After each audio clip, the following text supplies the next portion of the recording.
What's going on, everybody? Welcome to the Jack Ramsays live show. Danny Marang, Brandon Sprague, and Draymond Green talking shit about Rudy Gobert. The things that never, ever cease to amaze. Yeah. For anybody who hasn't seen it, Draymond is reminiscing about 2019 and Rudy Gobert crying in the locker room about being snubbed. We will talk about some All-Star games. The reserves went official, and of course, players were snubbed. My least favorite topic, I think, in basketball. You don't like snub season? I think the NBA All-Star stuff is really ridiculous and way exaggerated by everybody, and so I've gotten to the point where I don't care that much anymore. It's just we're arguing about the 14th dude on the All-Star team. I know Monetarily, it matters, unfortunately. Yeah, I mean it does, but we argue as if it's our money. It's a collective shared feeling, right? This is where we differ. And you're also a sick F who loves to watch preseason NBA basketball. Mm-hmm. We differ in those two areas greatly. Yes, very much so. I love basketball. I'm a demented, sick, twisted SOB. It's kind of how it goes. First of all, welcome everybody in. We will get into trade deadline stuff. Thoughts, news, rumors. We will talk about the Joe Cronin interview. Dun, dun, dun. I know a bunch of people wanted to hear about that or thoughts on that and get really freaked out or really excited because it's kind of a Rorschach test. You see what you want to see. You hear what you want to hear. Like, rate, review, subscribe. Help us grow the show. If you're watching here live, please subscribe to the show. If you're watching on the replay, please subscribe to the show. Help us grow. We are just about at 2,500. You know what? Let's do something live because we have more time than we normally have. Draft lottery odds. Let's do it. We are at 2,444 subscribers. Let's go. We are a whole 56 subscribers away from a magical number of 2,500. And again, we are setting the goal for 4,000 for the end of the year. 4,000. It's a lofty ass goal, my man. I'm just gonna say, we've had months already where we have had over 400 subs in a month twice. Oh, I'm not. I'm gonna believe, but you said what the current number is, and then you said the goal, and I'm like, wait a minute. Yeah, a lot of people. It is. I like it. But I think we're doing well. So we'll run with that. Again, welcome. Connor Strong, Anthony Simon snub. Ant will be there for All-Star Weekend, but he's participating as a union rep. So I believe he took CJ's spot when CJ became the president. Is the dunk contest thing just about not jeopardizing any contract stuff? Gotcha. Okay. So smartly, just handling business. My only pushback, and this is selfish, I really would like to see him in a non-COVID slam dunk contest. I would too. Not to say he didn't win. He clearly was the best one last year in what they did, but it didn't really feel like a traditional slam dunk contest. Because it was only three guys, but he did kiss a rim. He did indeed kiss the rim, yes. So which is patently absurd. So again, welcome everybody in. We appreciate you. First couple things I guess we'll get to. You know what? Do you want to start with the Cronin stuff? We can start wherever you want to start. I feel like Cronin's probably the way to go with this because it's kind of the news of the day. All right. So instead of our what to watch for segment, it's the Joe Cronin interview, breaking down what was and wasn't said. We'll go line by line in this. We're not going to read every part of it, but what I'm going to address are the questions. The overall theme, for those that haven't said it, Mark Medina sat down with NBA.com with Joe Cronin right before. I'm assuming Joe must have been on the trip and went to Los Angeles. Because Medina's a LA-based dude. He used to cover the Lakers, and now he works for the NBA. Yes, so I would imagine, it says NBA.com caught up with Cronin before the Blazers lost in Los Angeles on various topics involving the trade deadline, Lillard's recovery, and become Portland's permanent general manager. It says, note, the following one-on-one conversation is condensed and edited. And first question, NBA.com's asked, what needs do you hope you can fulfill before the trade deadline? Joe Cronin responded, just like everybody trying to get better, some of us are trying to do it sooner than later. Some teams are looking for that one extra piece to push them over the top. Other teams are looking for an infusion of talent. Other teams have a longer runway. You know what? I'm going to go ahead and drop a yikes for that one. Yeah. Longer runway. That sounds like a Neil Olsheyism. Well, look, I mean, I think that was one of the many takeaways I had. It's ultimately he kind of talks like Neil, and I think when you're around somebody for a decade, you tend to pick up some of those things. Yeah. They kind of leaked on him, so we'll get back to that. But he says longer runway where they keep building and developing. For us, it's staying open-minded, so just staying opportunistic and being thorough, and look at all the different deals that are out there and make good decisions. Okay. Thoughts, Senor Sprague? I think he was just kind of confirming what we all kind of know, right? It's, you can't openly say you're tanking.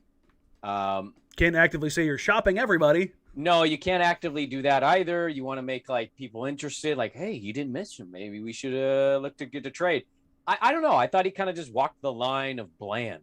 I tweeted out earlier, I thought it was a big nothing burger. It read as if something major wasn't happening, and then people were freaking out about a certain part of one of his answers.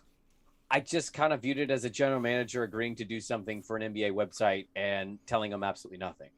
My first thought was, holy crap, the GM said something when they didn't have to say something. What is happening? The only time we saw that was when Woj would ask. And even then, it was filtered through a bunch of different sources.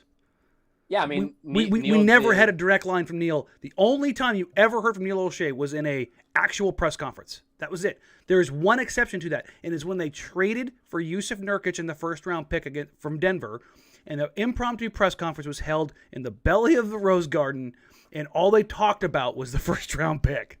Yeah, that's the only time. Tell me I'm missing something. The only thing I remind you of this, and maybe you're either forgot or whatever, but like he'd randomly be at the draft combine and he would sit down on NBA TV. I forgot about the combine one. Or the boardroom of general managers that the same kind of thing. Year. Yeah. It's very controlled. He would do things for the team, and it's like, probably, here's the rundown of questions you better not ask me. Yeah. And whatever, the team people are going to follow that. But it would always just be something like that. It'd be like one time a year he'd go on the Woj pod for a half hour and dance around everything that you'd want to know. Like when he talked, he didn't talk. So you're kind of right. He talked like once a year, but it was always like the same three people, and we'd never get anything really from it anyway. One of the things that, looking at this, I don't want to relitigate the Olshey stuff because I don't like the guy as a human being, nor did I like him in his job. Like, that's full disclosure, everybody. Yeah.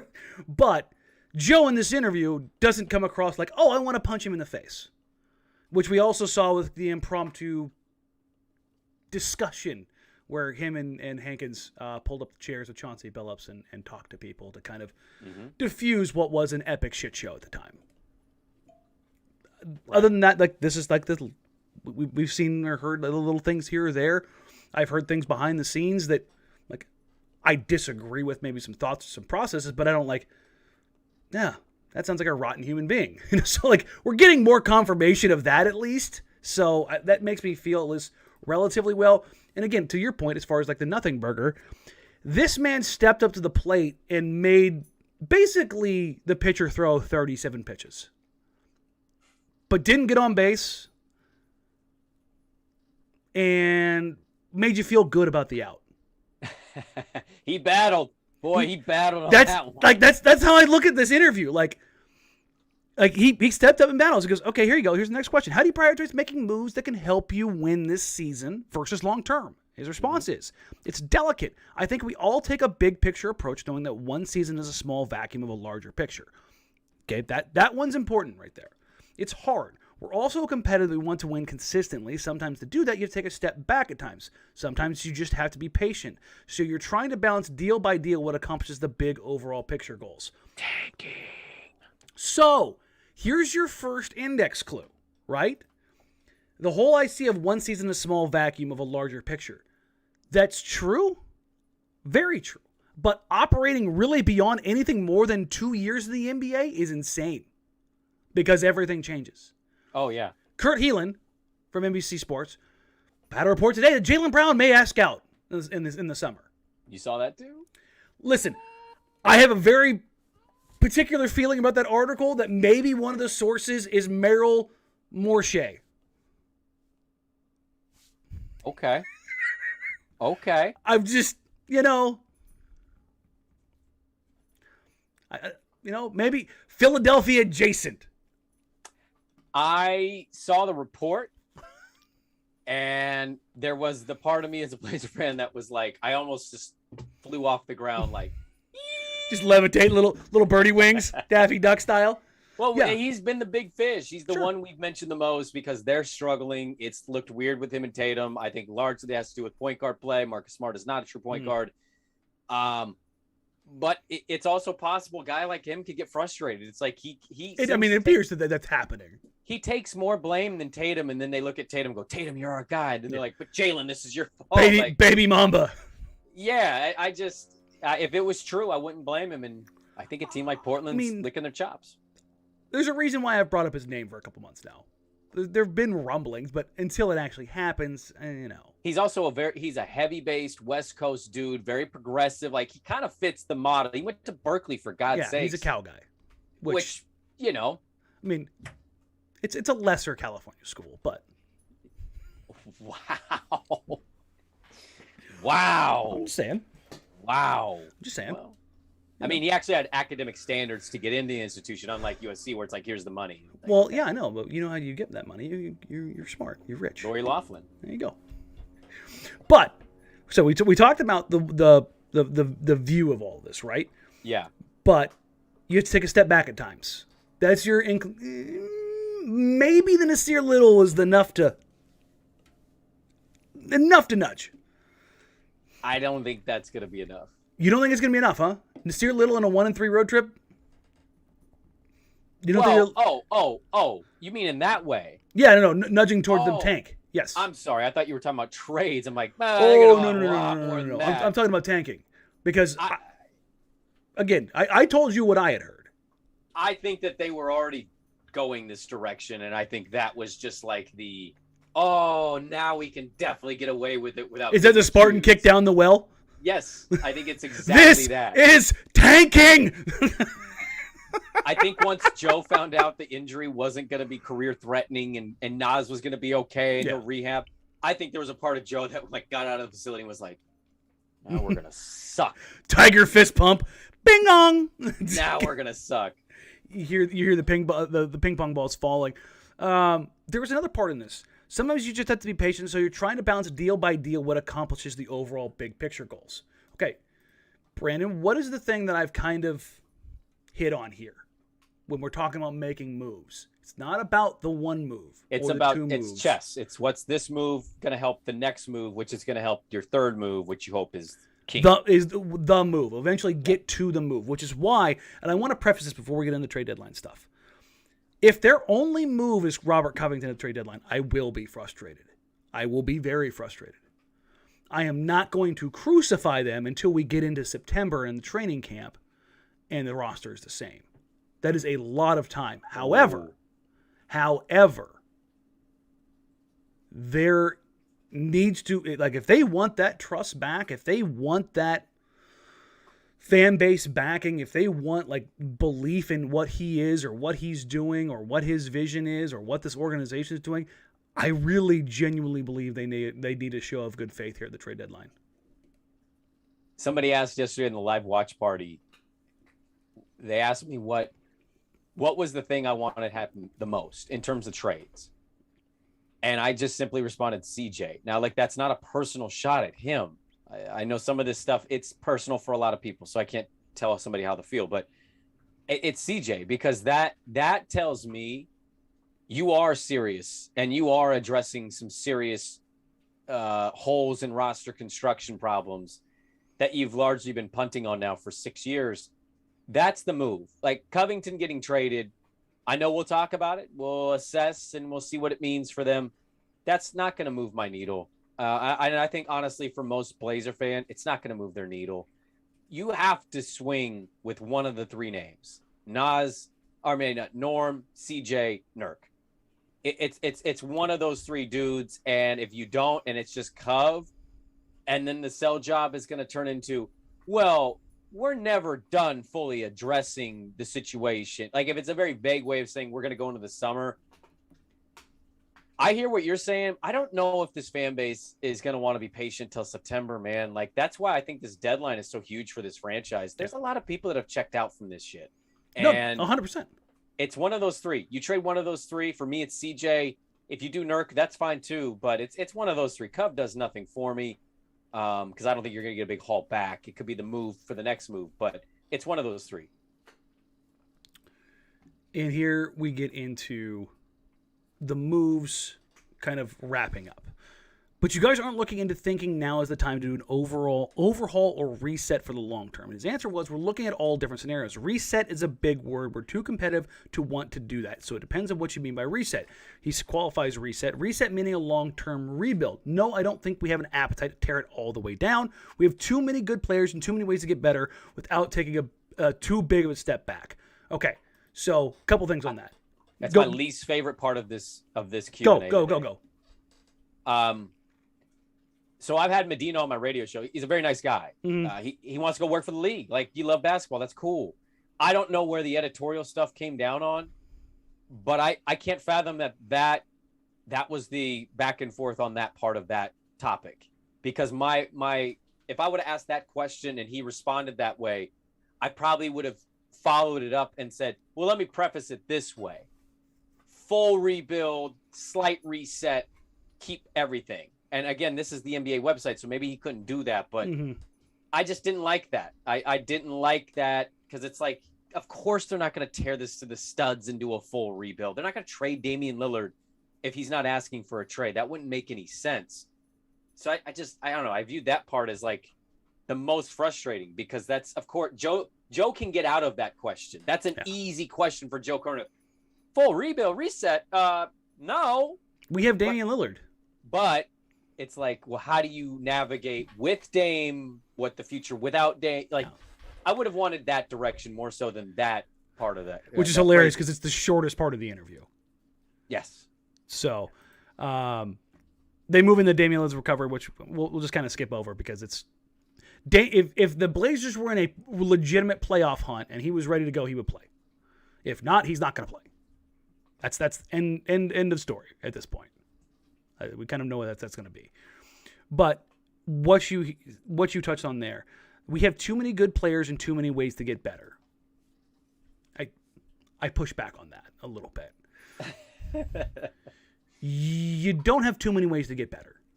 That's part of the problem because Neil O'Shea took 4 first-round draft picks and turned them into Robert Covington and Zach Collins, and you don't have the capital to go do things now. You have a not good contract in CJ McCollum. You have a relatively good contract in Norman Powell and a productive player. But there's 4 years added onto that. And you've got 2 expiring deals in Nurkic and Covington who, well, the organization has done a very shitty job of managing expiring contracts for the last 6 years. Yes, they have. Actually, let's just call it 10 because yeah. Technically LaMarcus Aldridge was an expiring contract. Yeah. And they either knew that he was leaving and they said, whatever, we're riding it out, or they legitimately were caught off guard. And in that way, I'd say, what a mistake to not be diving into that 2 months before the year ended to see if you could get something back in return for a guy who's ultimately not going to pick us. So not to rehash all of this, a lot of what the Blazers are experiencing is wave after wave after wave of mismanagement from basically 2014 to 2015 on. So 7 years of failed asset control, overspending, and not turning bad assets into okay assets or something. They have literally nothing to show for it, which is worse than maybe having something bad because they still have something bad in the background in paying off Andrew Nicholson and Anderson Varejao and that stuff, the dead money that has been there. There was $5+ million on the books, basically a half an MLE sitting on the books for 6 years. Yeah. That's insane. But here's the other part of this. They are too good to tank realistically when everybody is healthy. That's the ticker here, right? Because they looked like crap against the Thunder. They looked awful against the Lakers. They looked awful against the Bulls. The only team in that group that has more talent when both teams are healthy is probably Chicago. The top end talent for the Lakers is better than LeBron and AD, but the rest of that roster is a dumpster fire. Like, if you're asking me, do I want a fully healthy Lakers team or a fully healthy Blazers team? That's probably a coin toss. I want a different team. Right? Like, you're like, where's the third door? Door 3, please. Right. Can I just leave? Do I need a team? Like, do I have to take this one home? That one's really expensive and not good. Shit, that one's really expensive and not good. What is there an option that's available? I just bought a refrigerator. I don't want to win a refrigerator. I just bought one. It's a lot. So we'll skip over again the injury stuff because it is kind of what it is. And when he's healthy and ready to go, we will know what kind of they are. He shut down. Like, didn't you take that away? We already knew that. Dame kind of hinted at that. Like, I'm not coming back if we're not great. Yeah. Oh, okay, great. I thought Joe. Have they been great since that comment?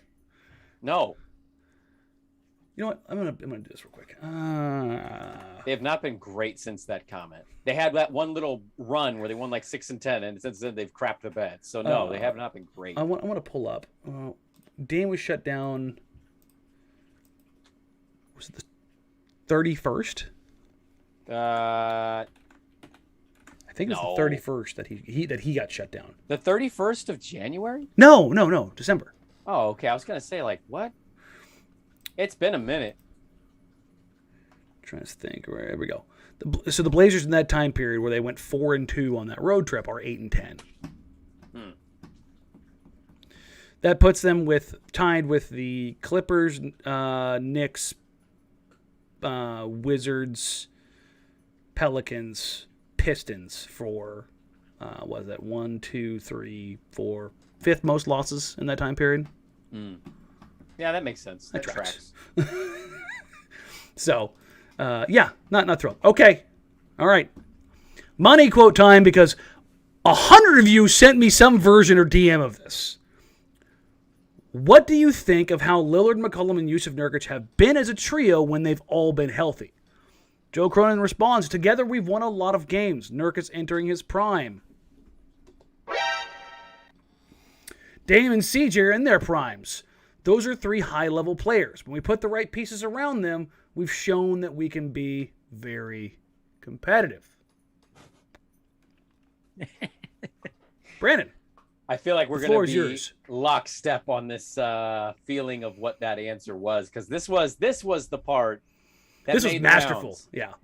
And I sent it to you not in the, oh, shit, dude, Joe just said they're running it back. I sent it to you for one specific line. Because I just viewed this as a way not to answer the question. Mm-hmm. I mean, yeah, you could easily say when they had some success. They did. They made the playoffs. Mm-hmm. They got to Western Conference Finals. Won a lot of games. He's not lying there. He doesn't really talk about continuing on with that trio. And by the way, if you're looking to trade a player, not that you need to fool anybody, but like this is the NBA. It's a little dramatic. It's a little like, let me upsell you here. What's a better way than to try to tell the world that your almost 30-year-old center who's had a bone break through his leg is entering his prime? Yeah, a lot of 7 foot, 300-pound dudes are entering their prime as they're going into the 28-year-old season. I mean, geez Louise, he's 28. He's been here for 6 years. He's broke his leg. Like, he's had injury after injury. But yes, let's try to tell the world he's entering his prime. I would also want to say that if I was trying to trade him. I would also want to say that if I was if I had a guy who was 7 foot, 300 pounds and shooting 50% at the rim in his most competitive period. Yeah. Not great. No, it's not great, and I don't know. We've won a lot of games. That's a fact. Mm-hmm. This has nothing to do with the future. Nurk is entering his prime. That's bullshit. Sell him. You're trading him. Dame and CJ are in their primes. That's a fact. That's not an answer to anything. And even then, you're like, Dame's having surgery right now. Like, I called it prime-ish. Like, his athleticism is going to fade ever so slightly. Well, here's the kicker. Those are 3 high-level players. Mm-hmm. Yeah, not in Portland.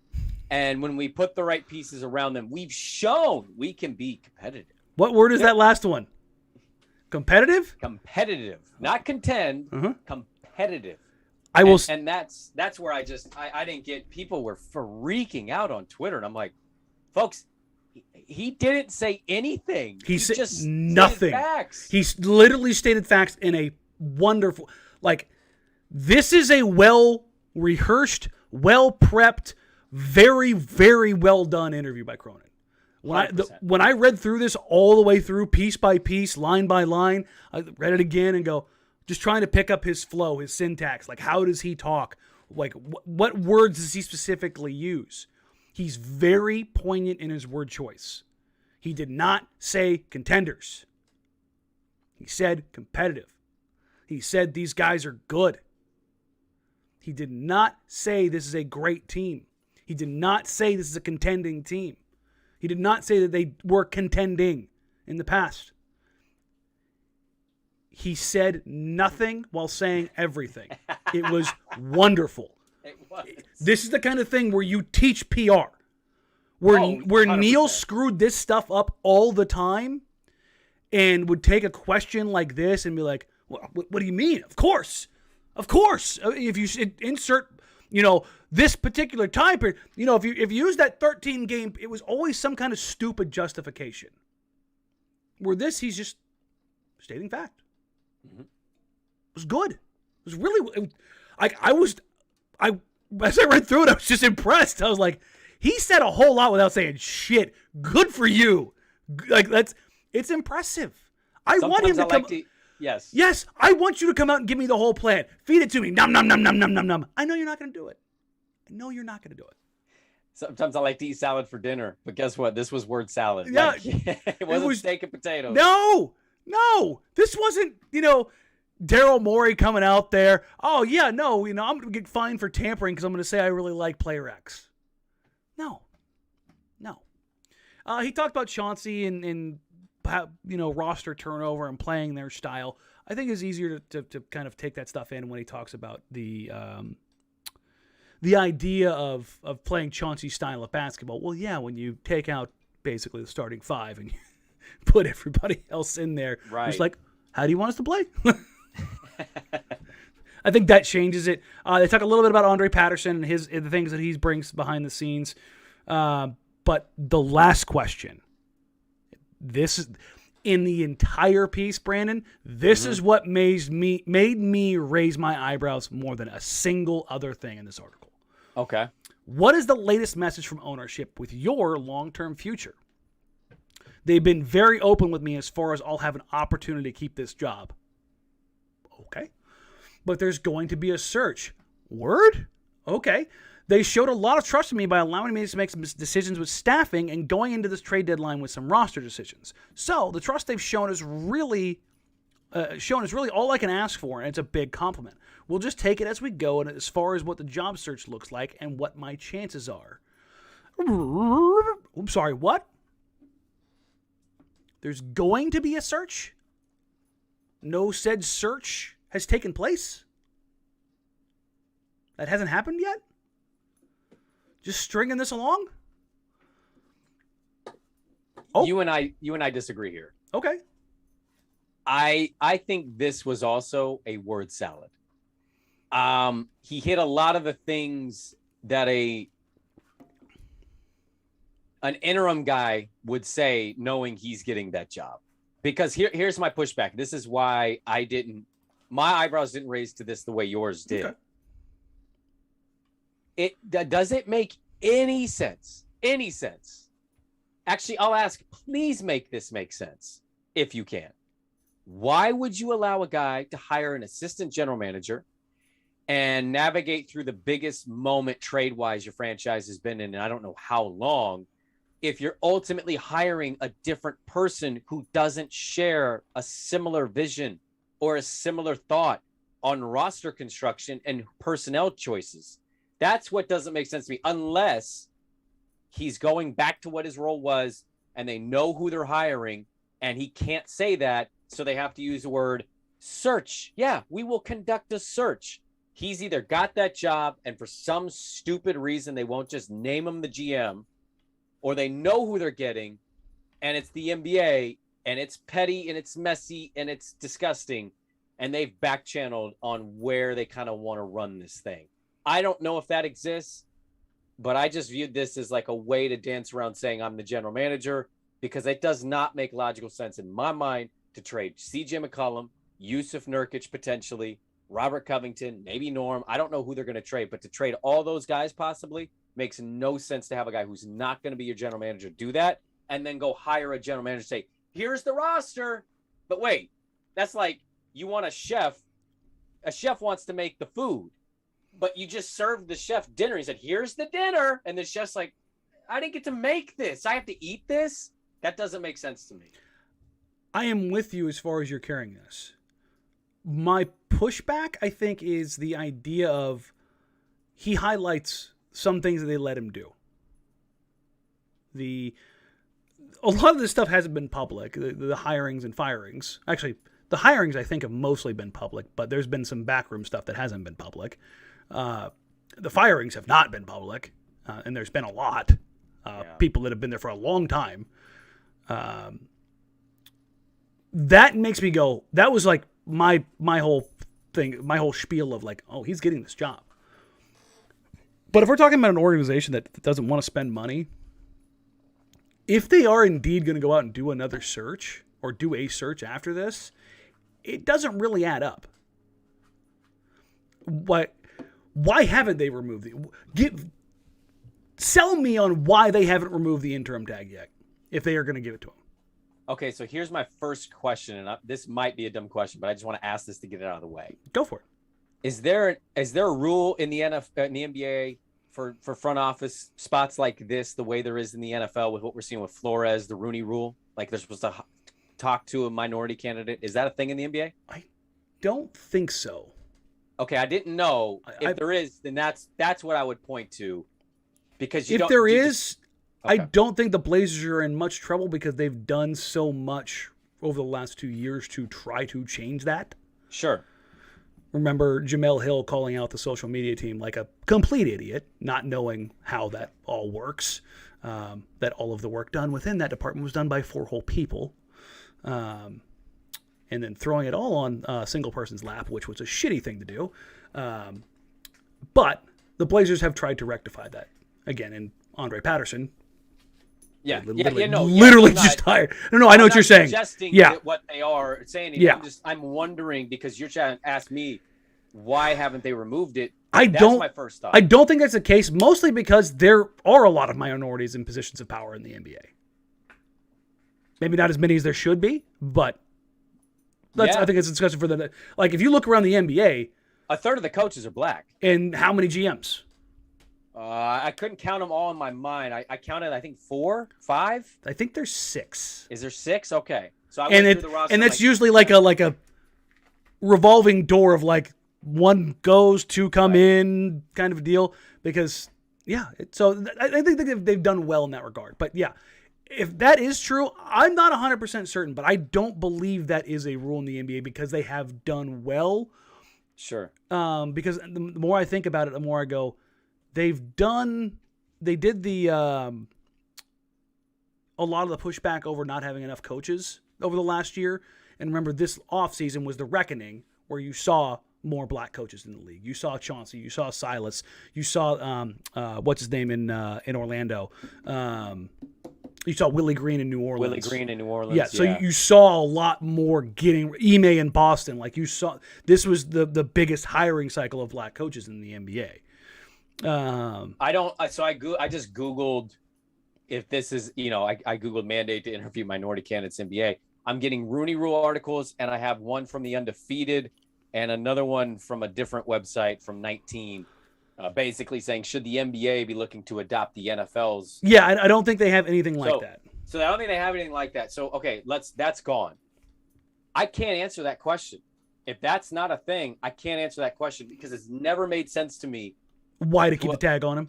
Why you keep that tag on him, and why don't you just remove it and stop saying interim if he's allowed to choose the assistant general manager and make major, in fact, I would argue the only roster moves you have to make are the ones currently in front of him at the trade deadline. why would you allow the non-general manager to make that move? That is an organization, and maybe we'll be wrong here, but if that's the case, that seems like you're pulling leverage away. It's pretty stupid, to be honest with you. Like, it doesn't make any sense to me. That's kind of where I sit with this, and that's what causes me this hesitation, because they're handicapping themselves. Because what do we hear all the time as it pertains to the Trailblazers from the outside looking in? Does Joe Cronin have the authority? Does he have the authority? Does he have the authority? Yep. How much authority does he have? You know how you remove that doubt? You take away their interim tag. And so that's what part of me goes,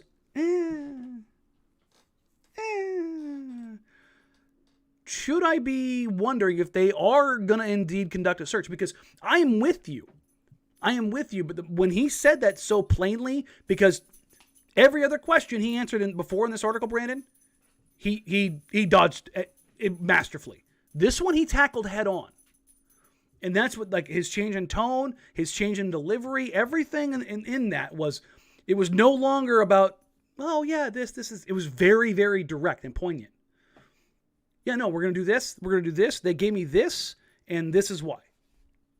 And I was like, that's interesting. That's very different from the rest of the interview. It's going to be an interesting process to see how this goes. If they do go out and change, he doesn't get the job eventually, that's going to be weird. It's super weird. Hey, you went and hired Nurk. Well, not even just that. Like, let's say the only thing he does is move Covington, and then at the end of the year they hire GMX. It's a lot like DMX, but a lot less cool. No, nothing. All right, fine. Where are my guards at?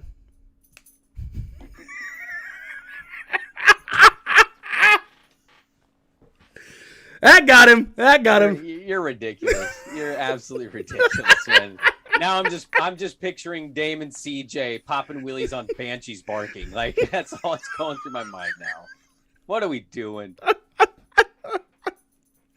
I'm just saying. But that's going to be weird. Like, you fired a bunch of high-ranking personnel within the organization. You hired another high-ranking personnel member in Andre Patterson. And now this guy's going to come in and be like, well, why did you let him do all that? Like, shouldn't I have had some voice in this? Like, it's... I don't think you and I would operate. We are entirely different people. I don't think you and I would agree to operate into a situation where they're like, look, use operation perfectly. Think about this. I'm about to have a hip surgery. The doctor, this first surgeon comes in. He's like, I'm a pretty good surgeon. And he gets halfway through, and they're like, nah. And they wake me up. Hey, just so you know, we're changing surgeons. We called in the lefty from the pen. What? What do you mean? Like, we agreed. No, we're not doing, like, that doesn't make any sense. It doesn't make any sense, and yet the way that they're discussing it and the way that he is publicly discussing it at least makes me raise an eyebrow. That's why I said I got to that part, and none of that made sense. Well, but okay. So I'm as we're talking about this, I'm thinking of different things. Is it just possible? Throw this out. It's kind of depressing. Is it just possible that the very top of this thing is being run by some incompetence? Oh, that's a strong possibility. Okay. That's not outside the realm of possibilities by any facet. I don't know, I guess, an organization that runs this way. That, like, it's not been great for 3+ years, dude. Like, we watched the organization put every blame for this team at the feet of Terry Stotts. On one person, yes. And actually convinced fans to be like, and that was an okay thing. Yeah. And then we got into the offseason, and that happened. So, like, the track record right now for the top of the organization, not great, Bob. By the way, the one thing that, like, 20% of the fan base bitched about and then they fired him. What happened? Remind me what happened with the new coach who got the same roster. Did it change? Did it get better? No. We fell into a pit of misery. And so it's like, maybe that's where this is going. It's, hey, you do this job, and then we'll bring the next guy in, and he'll try to clean up, or he'll just run on that wave that you created. I can't compute in my brain wanting to take a general manager job after the person before me got to make all of the major decisions. That doesn't make any sense. Yeah, they made all the gumbo, and then you get to add the paprika.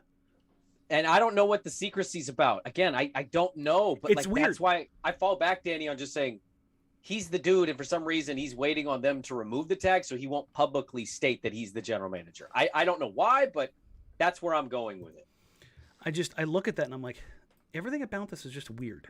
Everything is weird. Let's pivot here real quick, because I figured this was going to take up a ton. Again, welcome everybody. We appreciate you. We love you. Please like, rate, review, subscribe. If you're here watching live, click the little thumbs up. Help us grow. If you're not a subscriber already, subscribe to the channel. It's free. It's easy. Again, improve the algorithm, the almighty algorithm. We pray to it. We don't have false idols here. But if you do, we appreciate it if it's us. Like, rate, review, subscribe to the podcast. And if you want to become a member of the Jacked Ramsays community, you can do so. Just click on the join button here on YouTube, and that is the quick and easiest way to get into the watch parties that we have every single game. And on top of that, we will have some. I'm sorry, my puppy is preparing to invade the show, so her chew ran out. Another one. Yeah, exactly. You know what? Here you go. You want your other chew? Oh, did Daddy prep another one for you? Yes, he did. Here you go. All right. Again, subscribe to the show, and if you want to become a member, you can also get involved with some giveaways and some member-only access and exclusive access to some other content. We will do shows like this for members only. That'll be like a once-a-month thing after the All-Star break, after I get back from the dead, basically, on the 16th, and then we'll do some stuff after that. So we're also going to throw some more stuff in there, some giveaways, some tickets, and stuff like that. So cool. That's the spiel. Back to the show. Let me go ahead and get into it. All right. All you heathens are here for this. The trade deadline stuff. Dun-dun-dun-dun. Oh, that's weird. I have a note here, Brandon. There's a lower third. I can't help it. It says the Pelicans aren't trading Herb Jones. Stop sending trade machine ideas with him in it. Huh. That's weird. I don't know how that got there. Stop sending them, you heathens. Nobody reporting on the Pelicans is indicating Herb Jones is in those trade talks, and we still have Blazer fan that's like, what about Herb Jones? Herb Jones? What about CJ and picks for Herb Jones? Herb Jones. Yes, rookie scale, all defensive team players. Not available for CJ McCollum. Not available. I just had to throw that one in there for everybody just because I was getting a ton of those. I can't count how many of you DM me something along those lines of like, hey, what about? It's like, no. Nope. Not going to be a thing. All right. With the big news out of the way, the Athletic combination of Seth Partnow and Danny LaRue sat down and they laid out let me go ahead and open this one back up. I said somebody say, hey, the Blazers don't even have CJ and Norm aren't listed in the top 38 of this, article of most likely to be traded. So I don't know if you saw this or not, Brandon. It came out earlier this morning. But the list, the 1 through 38 of this NBA trade deadline big board from The Athletic, it's not a likelihood of being traded because Ben Simmons is number 1 and Bradley Beal is number 2. Those aren't the two most likely players to be traded. But it is a list of how many guys are really out there. And this is one I want to drive home to get this, the idea of like how active this trade deadline could be. There's a lot of potential movement out there, genuinely. And I do believe it's going to be a busy deadline. How busy it is for Portland, unclear. But if you look at where they have both Robert Covington and Jusuf Nurkic, they're right here smack dead in the middle, both 19 and 20. So the idea behind this, it says, the order of the 2020 NBA trade deadline big board is based on a combination of factors. The player's impact, should he be traded, our evaluation of the likelihood of a trade occurring, the asset value of the player on his current contract, and the level of compensation likely demanded. So it's kind of a catch-all of how good are they? How impactful are they? How likely are they to be traded? I don't know what they weighted the most, but scrolling through it, it basically looks like how good are they? And like the only side to this is the very last guy on this list is Tobias Harris, who's a very good player, but his contract is so sideways. An albatross. Yeah. Yes, which leads you to believe, CJ McCollum not on this list. Means that contract is viewed a certain kind of way. I'm not giving up hope yet on New Orleans. I'm not either. I have heard more from just that particular team than any particular noise around a Portland transaction in 10 years. It feels like it's New Orleans or bust for him, though, doesn't it? Yes. That's great. Other teams have shown interest. Yeah. I mean, But interest, they but want you can show interest in the summertime, too. The return and the what they're willing to take on is, I think, they're worlds apart on some of those things. But we'll get to the two Blazers on this. Cov and Nurkic 19 and 20 on this list, and this is the note here. This is a familiar story to NBA franchises. This team is changing direction, so it tries to get the strongest return possible for veteran, pending free agents instead of losing them for nothing in the offseason. Key question that will shape the Blazers' asset return is whether potential trade partners are motivated to get Covington and or Nurkic's bird rights, which will allow them to retain those free agents without requiring cap space or a different exception. Considering only 4 teams project to wield cap space and a significant group will be over the cap but well under the tax, there may be fertile ground for an agreement. Unlike the cases of Smart and Gordon detailed above, Portland has far less leverage because Covington and Nurkic will not be under contract with them after the season. As such, the only reasons Joe Cronin should hold on to them are one, to be better for the remainder of the campaign, or offers so weak he thinks he can do better via sign and trade, which is typically difficult for non-star unrestricted free agents, and that is because that puts you in a hard cap situation as a team who is accepting those players. Neither of those guys are getting signed and traded. That's not happening. I hate it. This caveat with Portland's always existed. Well, they won't just give them away though for nothing. Well, maybe you should. Maybe you should. Maybe you should. You know, stop acting like there's this invisible line of value, and if you don't get above that line, how dare you trade it? It is what it is. It's over. Move on. Like, stop this madness of, well, we have standards here. For what? A first round exit? I don't get it. It's certainly something. Again, I still think Covington's going to be the guy that's moved. Nearly 100% chance of that happening. He seems like the power rank number one. That's happening. Yes. Yeah. Whoever doesn't land Jeremy Grant is going to come calling about Robert Covington just because, or Harrison Barnes is going, oh, I'm sorry, what you got there, man? It's going to be the Dave Chappelle, meme all over. You got any of them Robert Covingtons? Yeah, that's how that's going to go, because we missed out on the Jeremy Grants and the Harrison Barneses, and it's going to Rocco. Yeah, exactly. That's weird. Why are you licking your teeth? I will say this, friend of the show, all around good dude, and somebody who everybody hates apparently across the NBA, Matt Moore, HP Basketball. He did throw this out there earlier this afternoon, and I've heard a little bit, but he's obviously more plugged in on league-wide stuff and trends than I am. And he basically said, it seems like every team in the NBA, here's the exact quote, from various conversations, it feels like half the league is looking for centers in the trade market. That's way different than what we've heard, right? And I'm not suggesting Matt's not right. He's pretty involved in the NBA. It's just more like I saw this and was, I started perking up. Like maybe that Nurkic trade exists. We just haven't heard anything about it specifically. Yeah. And then half the league, if that's accurate, here comes out of left field. Team A wants Nurkic and they offer you this. So like, I thought that was encouraging to read. I hope it's right. Because I said this on the pod yesterday, has a real feel that they're not going to trade him, that they're going to say, well, we'll just try to sign him back to a 2-year, 3-year, 4-year deal with an option on the 4th. Like it just has that feel. And then I saw this and I went, maybe that's the glimmer of light that I needed. Apparently the comments is turning into a war over tearing it down to the studs and moving on from Damian Lillard and building around him. So, yeah, there's a lot of this. Lisa, I said this. I don't think Blazer fan knows what they want. Yeah, I think that's the problem. Like the desperation right now for change is so strong that everybody's sitting there going, I don't care. Like even if it means Dame, like give me like real strong change, because they haven't had real strong change that was led by the organization.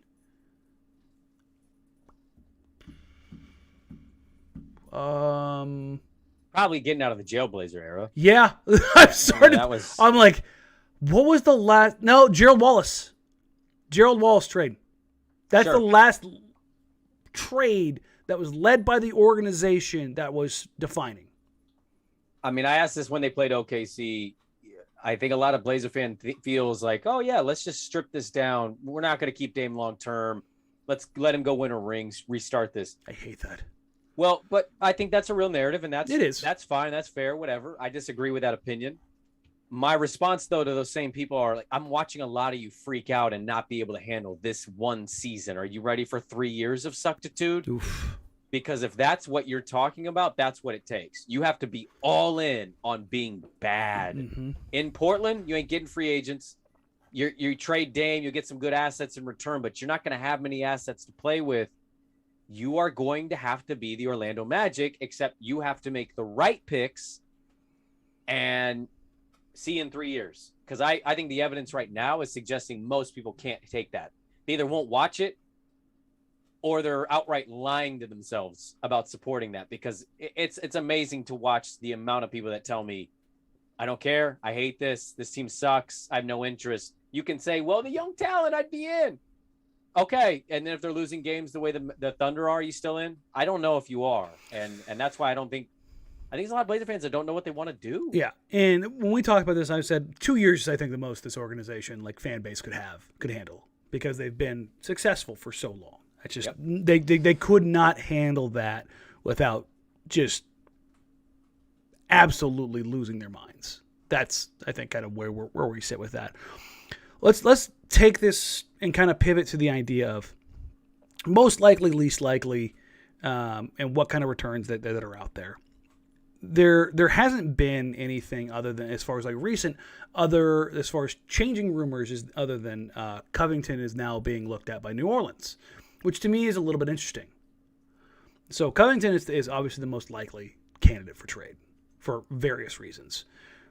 But his return, from what I've seen, is not great. I haven't seen anybody with a first-round pick. I poked around with some folks in Utah who both said the Jazz, maybe they consider it with Ingles going down. Maybe they would be as desperate to go to their first. But it was just a thought that was kicked around and nothing that would have been pursued.